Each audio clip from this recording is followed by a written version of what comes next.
നെയ്യാറ്റിൻകരയിൽ 1.5 വയസ്സുകാരന്റെ കൊലപാതകത്തിൽ ദുരൂഹതകൾ ഏറുന്നു. ഷിജിലിന്റെയും ഭാര്യ കൃഷ്ണപ്രിയയുടെയും ബന്ധുക്കളെ വിശദമായി ചോദ്യം ചെയ്ത ശേഷമായിരിക്കും മറ്റ് നടപടികൾ.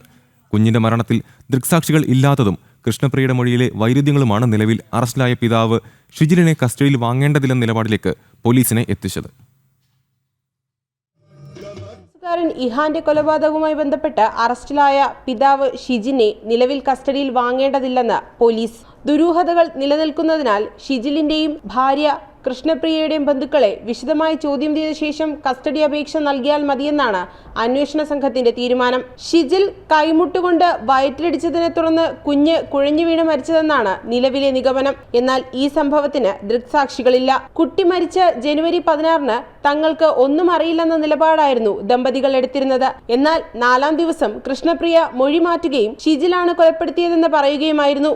അതുവരെ വിവരം രഹസ്യമായി വെച്ചതിൽ ദുരൂഹതയുണ്ടെന്നാണ് പോലീസിന്റെ നിഗമനം. കുഞ്ഞ് അബോർഷനായി പോകുമെന്നും അല്ലെങ്കിൽ 1 വയസ്സിൽ മരിക്കുമെന്നും കൃഷ്ണപ്രിയ ഷിജിന്റെ വീട്ടുകാരോട് പറഞ്ഞതായി വിവരമുണ്ട്.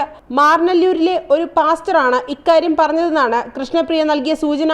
ഈ പ്രവചനവും കൊലപാതകവും തമ്മിൽ ബന്ധമുണ്ടോ എന്ന് പോലീസ് പരിശോധിക്കുന്നുണ്ട്. കൃഷ്ണപ്രിയയുടെ മൊഴിയിലെ പരസ്പര വിരുദ്ധതയും അവ്യക്തതയും വിശദമായി പരിശോധിക്കുമെന്നും പോലീസ് വ്യക്തമാക്കി.